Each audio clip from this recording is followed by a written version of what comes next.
derrière cette femme. Mon ami, je suis venu dire à quelqu'un, ne trouve pas ça normal. Chaque fois que tu reçois les opportunités et que ces opportunités se perdent facilement. Pourquoi ces opportunités se perdent? Il y a quelque chose derrière ta vie qui menace les opportunités de ta vie. Écoutez mes amis, avoir un mari, c'était de l'honneur. Avoir un mari, c'était de l'honneur. Cette femme-là, lorsqu'elle recevait un mari, le mariage, elle avait de l'honneur. On l'honorait, on lui disait, ah, je ne sais pas comment c'était son nom. Donnons même son nom, c'était Hélène. On disait que, oh, Hélène s'est mariée. Elle a eu de l'honneur parce qu'elle recevait une autre identité. L'identité de son mari. Elle était, mais écoutez mes amis, malgré ses honneurs, après quelques temps, elle perdait de l'honneur. Mon ami, tu sais combien de fois tu as perdu de l'honneur dans ta vie? Cette opportunité-là que tu avais reçue du travail, ta famille disait que tu as eu du travail, c'était de l'honneur pour toi, mais aujourd'hui tu es encore déshonoré parce que tu n'as pas de travail. Cette opportunité-là, quand tu avais commencé tes business, ta famille t'honorait, tes amis t'honoraient parce que tu commençais à faire quelque chose pour prendre le soin de ta vie et de ta famille. Aujourd'hui, tu n'as pas encore cela. Tu as encore perdu cette opportunité. Tu as perdu de l'honneur. Je me lève maintenant contre tout esprit qui vient pour déshonorer ta vie. Aujourd'hui, cet esprit sera arrêté au nom de Jésus. Tout cet esprit qui vient pour déshonorer ta vie, j'arrête cet esprit-là et je chasse cet esprit-là dans les lieux arides au nom de Jésus. Toi, tu ne seras plus jamais déshonoré. Toi, tu ne seras jamais déshonoré. L'esprit qui déshonore ta famille. Je suis venu contre cet esprit-là. J'ai dit aujourd'hui, cet esprit-là sera arrêté. Toi, tu ne seras plus jamais déshonoré. Écoutez mes amis, cette femme-là a été honorée 5 fois. Mais elle a été aussi déshonorée 5 fois. J'ai dit quelque chose de trop important ici. Écoutez mes amis, les honneurs d'hier peuvent devenir les déshonneurs d'aujourd'hui. Les honneurs d'hier peuvent devenir les déshonneurs d'aujourd'hui.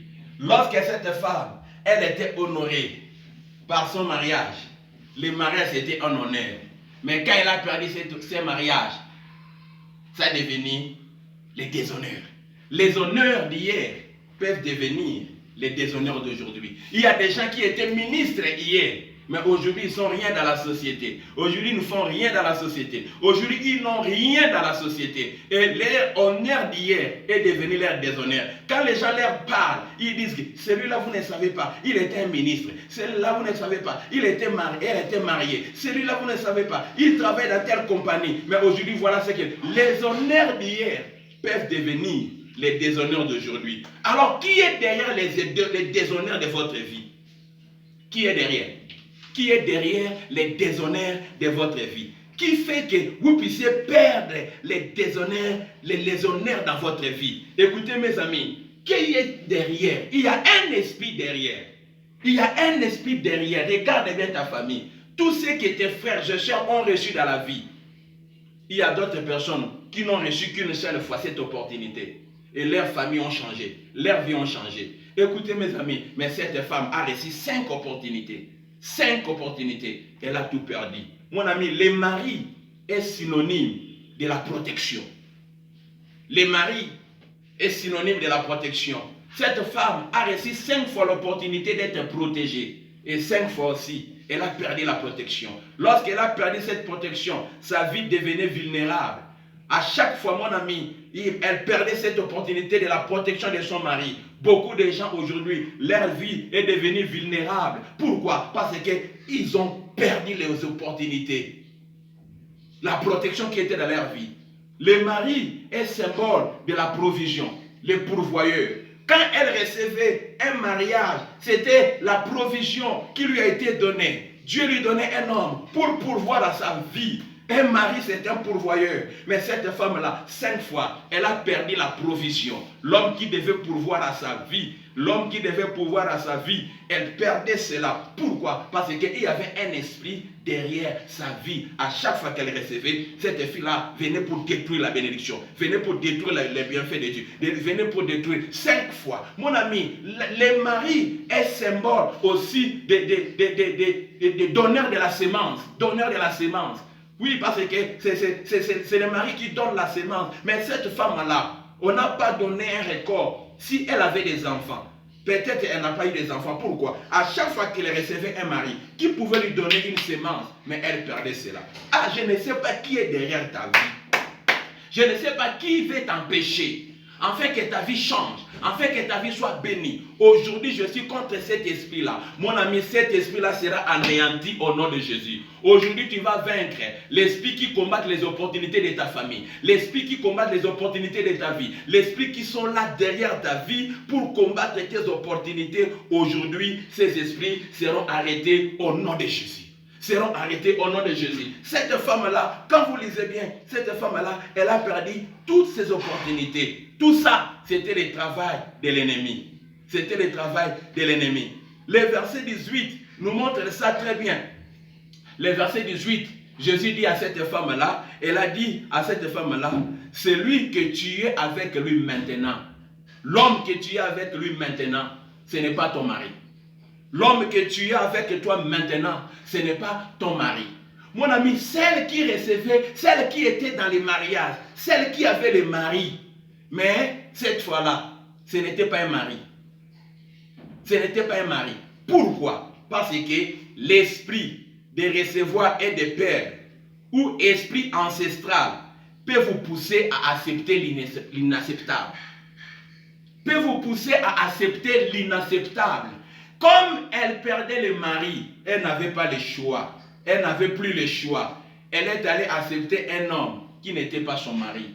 Pourquoi? Parce que l'esprit là ancestral combattait sa vie et elle a accepté l'inacceptable. Mon ami, aujourd'hui, ce que tu acceptes, ce n'est pas ce que Dieu a prévu dans ton destinée. Ce n'est pas ce que Dieu a prévu pour ta vie. Aujourd'hui, tu acceptes un travail qui n'était pas un programme de Dieu pour ta vie. Pourquoi? Parce que à chaque fois que tu reçois un bon travail, l'esprit là combatte cela.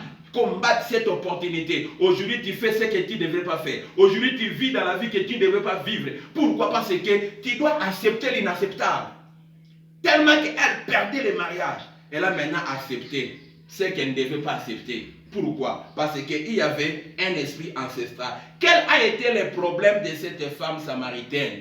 Pour être victime de cet esprit-là, de recevoir et de perdre, de recevoir et de perdre, de recevoir et de perdre.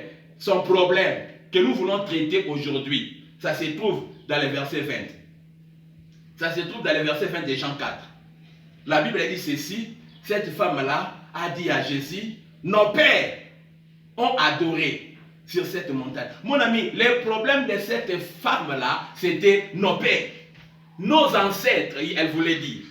C'est ça le problème qui était derrière la vie de cette femme, qui faisait qu'aujourd'hui, elle reçoit une opportunité et demain, elle perd de cette opportunité. C'est parce qu'il y avait un esprit de nos pères, un esprit de nos ancêtres, c'est-à-dire les ancêtres. C'était la cause de cette vie-là dans la vie de cette femme. Ses ancêtres, elle a dit nos pères. Mon ami, pourquoi nos pères? Parce que cette femme-là, elle était une Samaritaine. Alors, Dieu m'a amené d'étudier la vie des ancêtres des Samaries. Les ancêtres des Samaritains. Qui sont les ancêtres des Samaritains? Selon la Bible nous montre que 700 ans avant, le roi de la Syrie avait conquis Israël. Et quand il a conquis Israël, il a déporté les enfants d'Israël dans les nations étrangères. Elle a déporté les enfants d'Israël. Et elle a pris aussi, il a pris plutôt des nations et des gens, les peuples des nations étrangères. Et il a amené ces peuples-là en Israël. Et il les a positionnés dans le nord d'Israël. Dans le nord d'Israël, à Samarie. C'était des étrangers. Les gens que les rois de la Syrie a amenés en Israël et il les a positionnés à Samarie. Ces gens-là ne connaissaient pas Dieu. Ces gens-là ne savaient pas le Dieu d'Israël. Quand vous lisez l'histoire dans 2 Rois, chapitre 17, les versets 20, à partir du verset 24, jusqu'au verset 30 là-bas, jusqu'au verset 35, je crois bien. Si vous lisez bien l'histoire, vous allez découvrir ce qui se faisait. Je vais lire pour nous cette portion de l'écriture de 2 Rois, de 1 Roi plutôt, 1 Roi 17, 24. Écoutez ce que la Bible dit dans 1 Roi 17, le verset 24. Oh, j'ai dit à quelqu'un, aujourd'hui tu vas vaincre. Toi, tu ne seras pas victime de l'esprit ancestral qui a combattu tes parents, qui a combattu tes oncles. Toi, tu ne seras pas victime de cela. Des rois 17. Des rois 17. À partir du verset 24. Des rois 17, 24. La Bible dit ceci. Le roi d'Assyrie